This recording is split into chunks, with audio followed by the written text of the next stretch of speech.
Caros alunos, caras alunas da terceira série do Colégio Miguel Couto, eu sou o professor Paulo Supimpa, de Filosofia, e vamos ver agora a aula 7, que foi dividida em três: 7A, 7B e 7C, como veremos. A aula 7A diz respeito ao helenismo, que foi um período histórico marcado pelo domínio macedônico, onde ocorreu um processo de aculturação entre a cultura grega clássica e as culturas orientais. Começa o período helenístico, que se manteve mesmo depois da morte de seu elaborador, de seu, digamos, fomentador, Alexandre o Grande, e só terminou com a ascensão do poderio romano, né, do Império Romano, que conquistou a Grécia no ano de 133 a.C.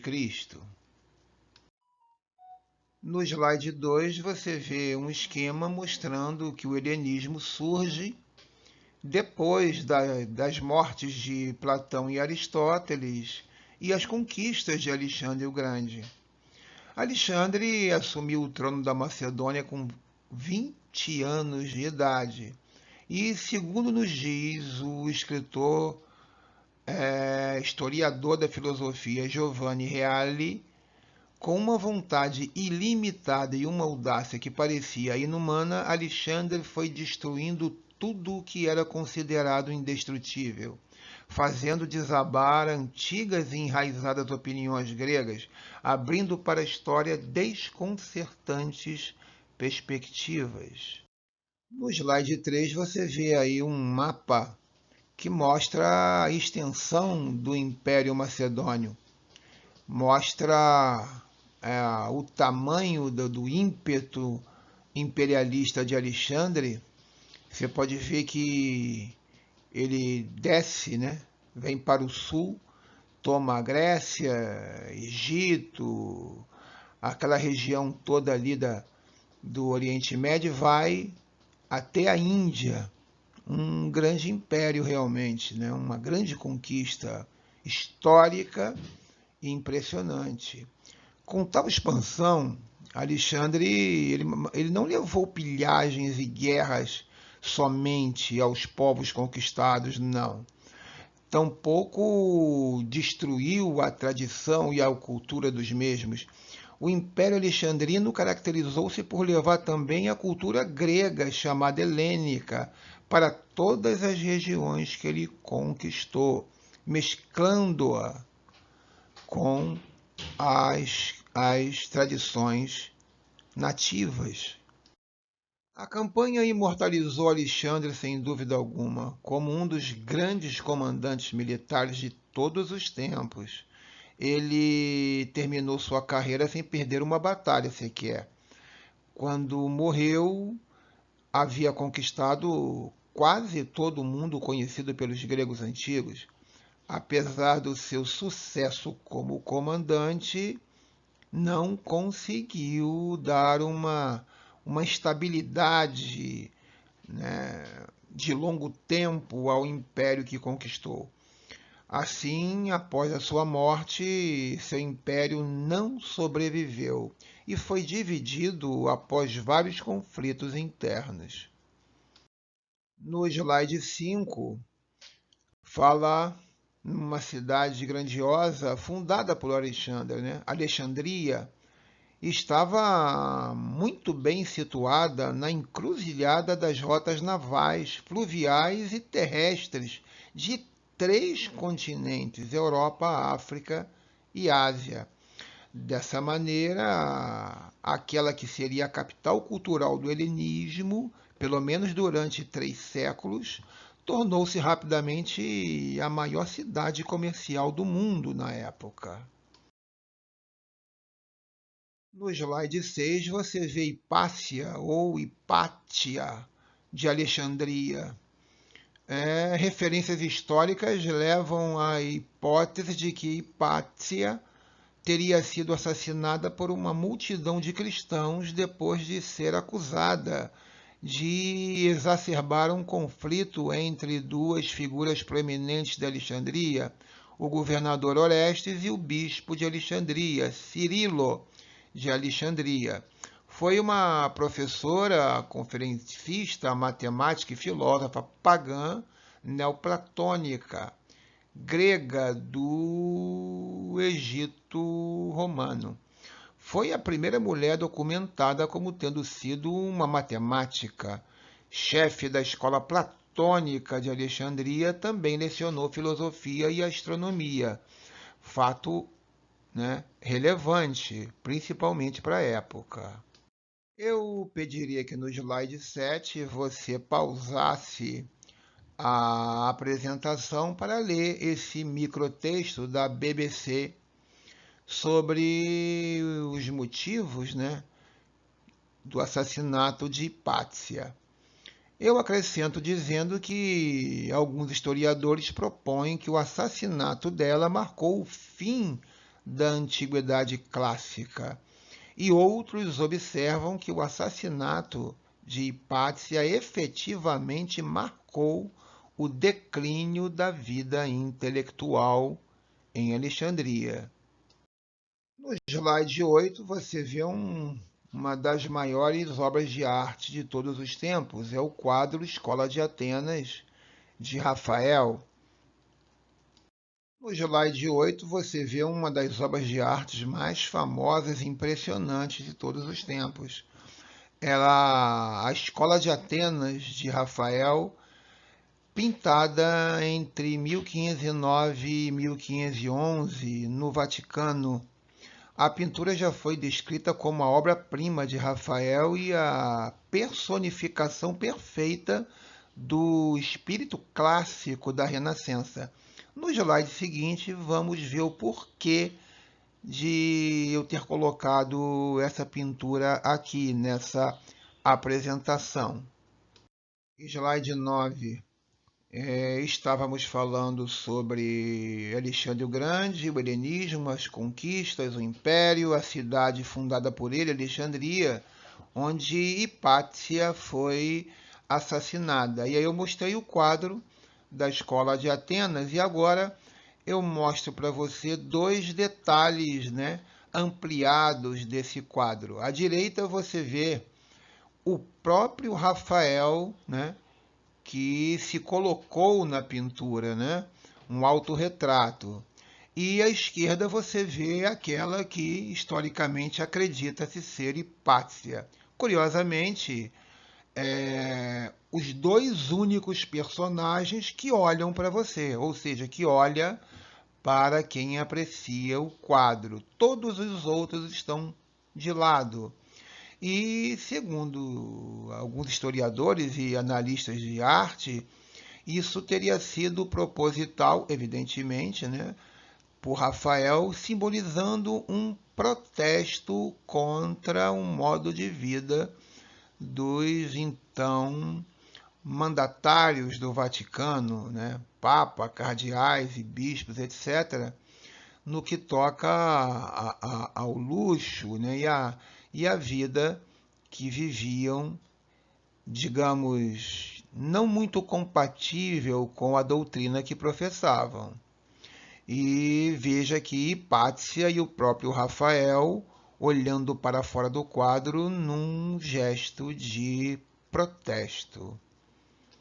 Alexandria, que tem um nome, obviamente, em homenagem a Alexandre, nasceu durante o período helenístico com o propósito de refletir os valores de sua época, ou seja, de apoio à difusão do saber grego clássico no Oriente.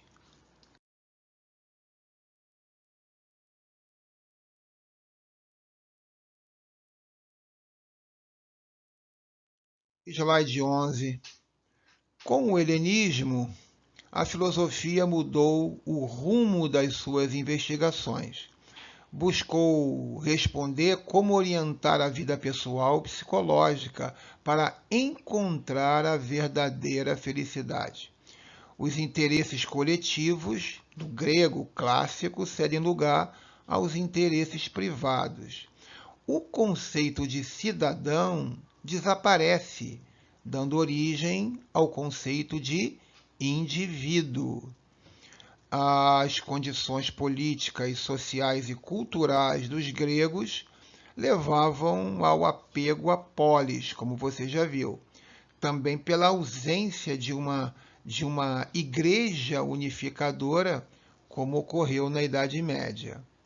Então você vê aí no slide 11 a dissolução da polis, o fim daquele orgulho grego de ser um cidadão e a ênfase no indivíduo.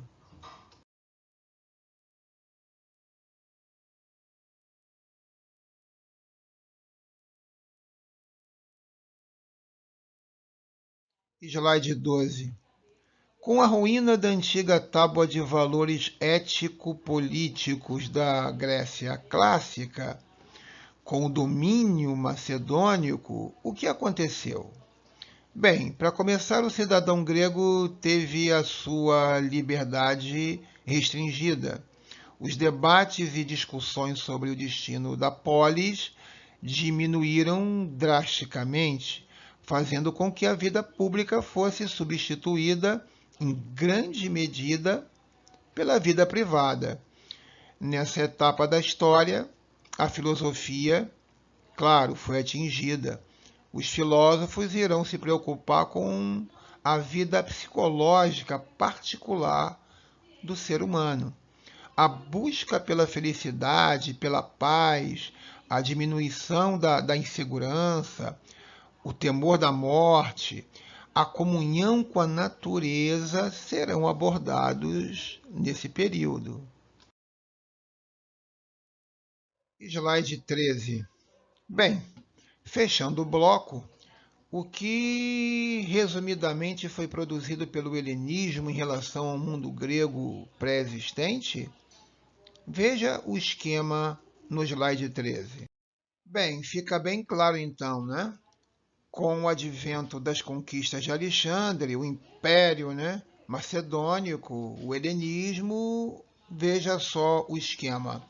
Uma nova ordem social, uma nova ordem política diretamente ligada ao fim da democracia, a afirmação do cosmopolismo que veremos daqui a pouco, assimilação de outras culturas. E na nova ordem social, diretamente o fim dos ideais da polis, a busca pela felicidade interior e a exaltação do indivíduo.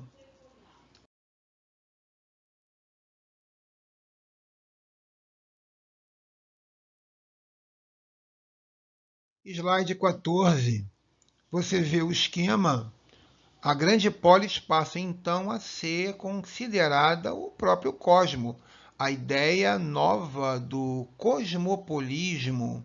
E o que seria isso? Bem, com as cidades gregas conquistadas pelos macedônicos, a filosofia grega refugia-se no cosmopolismo, que basicamente pode ser entendida como uma doutrina que consistiria em não reconhecer qualquer pátria, negar a fragmentação da humanidade em nações rivais ou independentes, umas em relação às outras. Aí já é uma visão mais moderna. Mas, enfim, a ideia do homem se declarar agora como não mais cidadão da polis, mas sim cidadão do cosmos ou do mundo.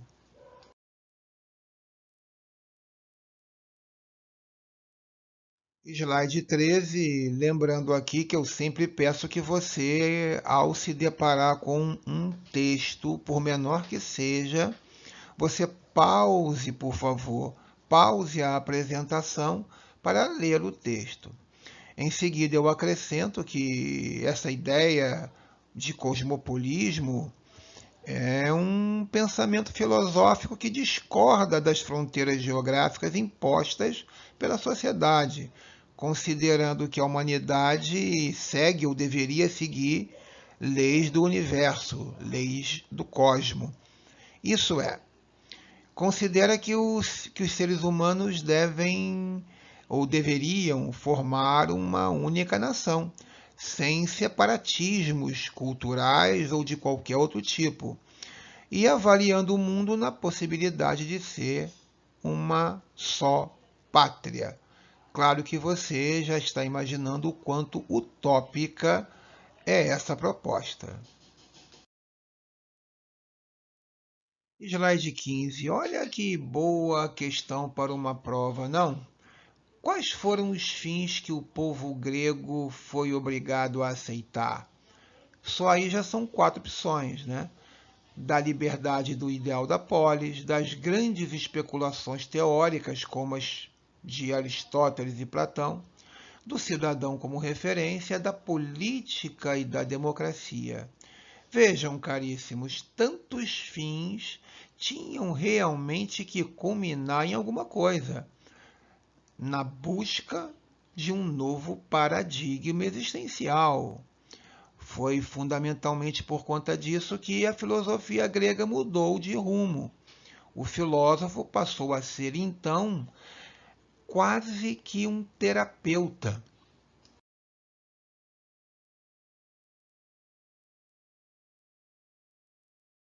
Slide 17, uma pergunta. Como ficou o cidadão grego em relação à sua nova pátria? Resposta possível: uma atitude de desinteresse pela coisa pública, isso é óbvio, ou então uma fria neutralidade em relação a ela, quando não, de repulsa ou até mesmo aversão. O cidadão tornou-se simples súdito e deixa de valer pelo seu valor cívico. O administrador da coisa pública tornou-se funcionário de Alexandre. O soldado passou a ser um mercenário, e junto com estes nasce o homem que, não sendo mais o antigo cidadão, assumiu diante do Estado o quê? Justamente o que falamos aí, uma condição de repulsa ou até de aversão.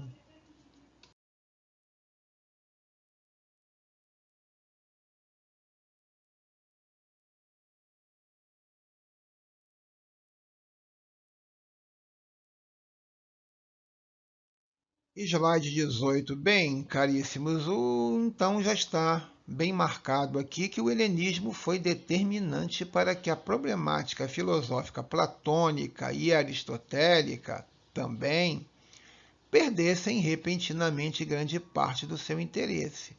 Daí o surgimento quase que obrigatório de novas escolas filosóficas.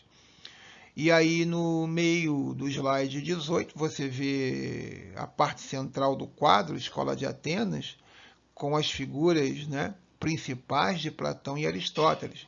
É uma das mais famosas pinturas do renascentista italiano Rafael, localizada no Vaticano, como já vimos, e mostra bem aí como era, né, a visão grega filosófica antes de Alexandre. Slide 19.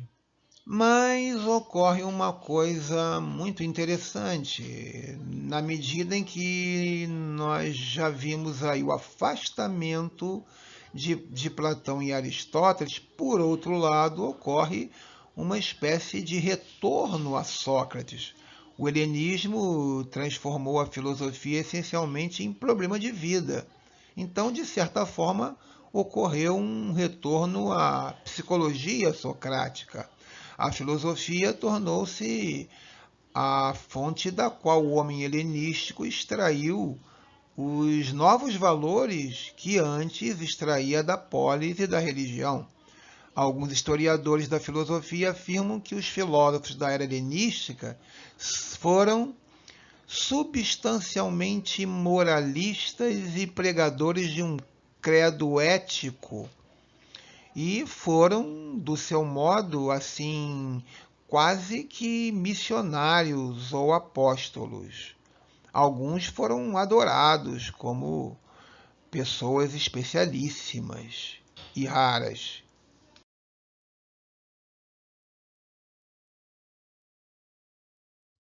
Slide 20, por favor, sempre pausando a apresentação para ler o texto.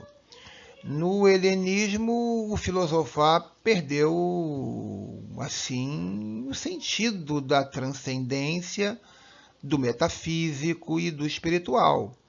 E não podendo pensar, se não em categorias, digamos, imanentes, fisicistas e materialistas, não é? Características bem próximas das escolas filosóficas do helenismo. Ao filósofo helenista coube, então, resolver o problema da vida humana, da vida privada, íntima, psicológica. Por exemplo, Epicuro e os estoicos e também os céticos estabeleceram modelos de vida que continuam a inspirar gerações até os dias de hoje. Slide 21. Ética e política. Para começar, caríssimo, caríssima, no helenismo ocorre uma radical e nítida separação entre ética e política, coisa que bem mais tarde veio acontecer novamente com Maquiavel. Num grande golpe, Alexandre destruiu o valor fundamental da filosofia, da vida espiritual da Grécia clássica, a República de Platão e ainda a política de Aristóteles. Ele arrebenta com essas noções clássicas fundamentais do pensamento filosófico grego. Não se esqueça de pausar a apresentação para ler o microtexto aí no slide 21. Slide 22, você vê aí o título e mais tarde Império Romano, que foi para o grego coisa talvez pior. A Grécia perde, inclusive, a pouca liberdade que tinha, tornando-se província romana, e o ideal aspirado por Alexandre, em forma muito mais elevada, será realizado pelos romanos com seu império. Você vê aí o quadro, que é a cena da Batalha de Corinto, em 146 a.C., último dia antes das legiões romanas saquearem e queimarem a cidade grega de Corinto. Assim, o mundo se torna greco-romano e ocorre uma coisa rara, né, na história da humanidade, quando o conquistado vai educar o conquistador e surge um mundo greco-romano que conhecemos historicamente. Então, fechamos aqui no slide 23. Aí você vê Alexandre o Grande e as escolas filosóficas que surgem em função das suas conquistas, que veremos nos próximos slides das aulas 7b e 7c.